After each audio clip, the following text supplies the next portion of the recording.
हे दोस्तों, अभी Republic day आने वाला है तो सोचा कि क्यों ना आपको रिपब्लिक डे के रिगार्डिंग हिंदी और इंग्लिश वर्ड्स बताए जाए। तो आज मैं आपको रिपब्लिक डे रिलेटेड वर्ड्स के नेम बताऊंगा, वो भी हिंदी और इंग्लिश में। अगर वीडियो पसंद आए तो लाइक, शेयर और सब्सक्राइब कर दीजिएगा। So let's begin. आज का पहला वर्ड है ये। इसे इंग्लिश में रिपब्लिक डे कहते हैं और हिंदी में गणतंत्र दिवस कहते हैं।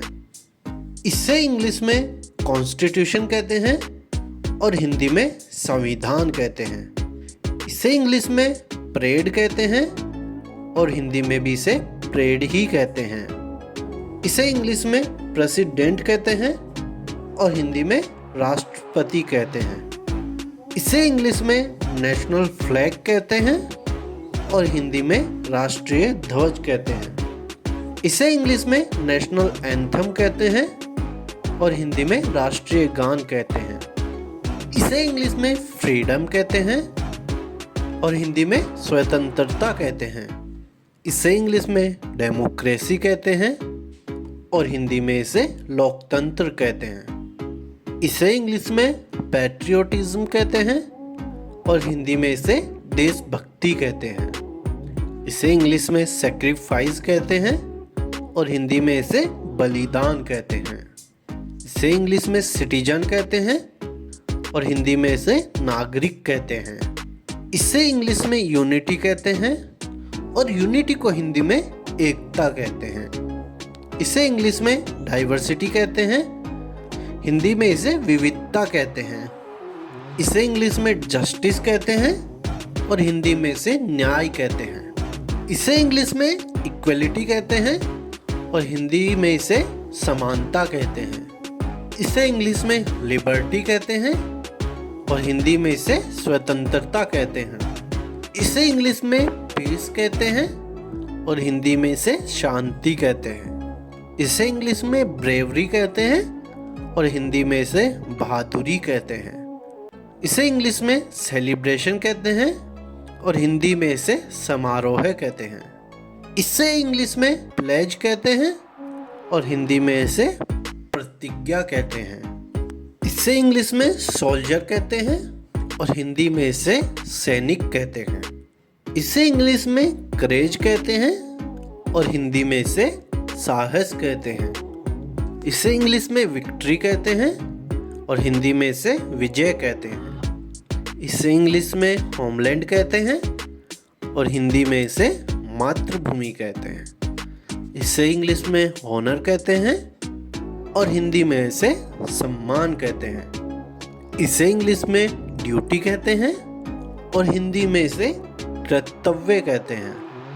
इसे इंग्लिश में रिपब्लिक कहते हैं और हिंदी में इसे गणराज्य कहते हैं। इसे इंग्लिश में सेक्युलर कहते हैं और हिंदी में इसे धर्मनिरपेक्ष कहते हैं। इसे इंग्लिश में सॉवरेन कहते हैं और हिंदी में इसे संपूर्ण अधिकारी कहते हैं। इसे इंग्लिश में सोशलिस्ट कहते हैं और हिंदी में इसे समाजवादी कहते हैं। इसे इंग्लिश में फ्रेटर्निटी कहते हैं और हिंदी में इसे बंधुत्व कहते हैं। इसे इंग्लिश में डिग्निटी कहते हैं और हिंदी में इसे गरिमा कहते हैं। इसे इंग्लिश में इंटीग्रिटी कहते हैं और हिंदी में इसे अखंडता कहते हैं। इसे इंग्लिश में मार्टियर कहते हैं और हिंदी में इसे शहीद कहते हैं। इसे इंग्लिश में ट्राई कलर कहते हैं और हिंदी में इसे तिरंगा कहते हैं। इसे इंग्लिश में नेशन कहते हैं और नेशन को हिंदी में राष्ट्र कहते हैं। इसे इंग्लिश में हेरिटेज कहते हैं और हिंदी में इसे धरोहर कहते हैं। इसे इंग्लिश में कल्चर कहते हैं और हिंदी में इसे संस्कृति कहते हैं। इसे इंग्लिश में ट्रेडिशन कहते हैं और हिंदी में इसे परंपरा कहते हैं। इसे इंग्लिश में रेस्पेक्ट कहते हैं और हिंदी में इसे सम्मान कहते हैं। इसे इंग्लिश में इंडिपेंडेंस कहते हैं और हिंदी में इसे स्वतंत्रता कहते हैं। इसे इंग्लिश में ट्रिumph कहते हैं और हिंदी में इसे विजय कहते हैं।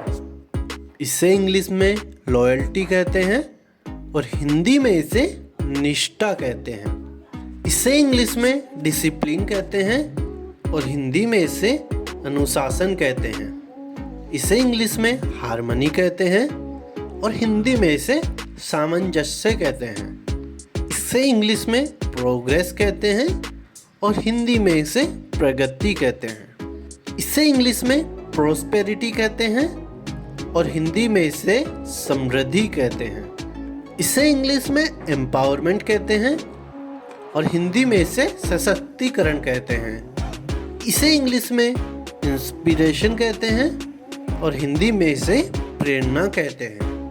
इसे इंग्लिश में रिवॉल्यूशन कहते हैं और हिंदी में इसे क्रांति कहते हैं। इसे इंग्लिश में राइट्स कहते हैं और हिंदी में इसे अधिकार कहते हैं। इसे इंग्लिश में ड्यूटीज कहते हैं और हिंदी में इसे कर्तव्य कहते हैं।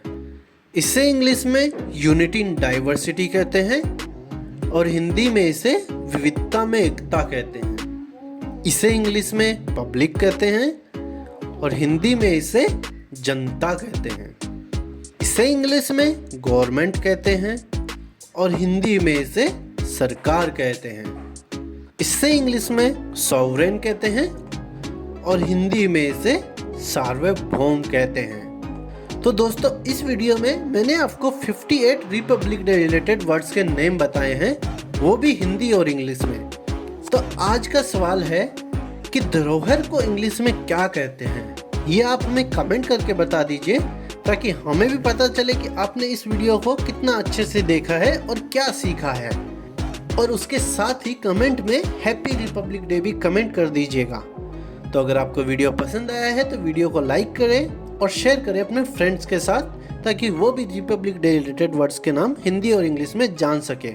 और हमारे चैनल को सब्सक्राइब करके नोटिफिकेशन बेल ऑन कर लीजिएगा। Finally, thank you for watching the video.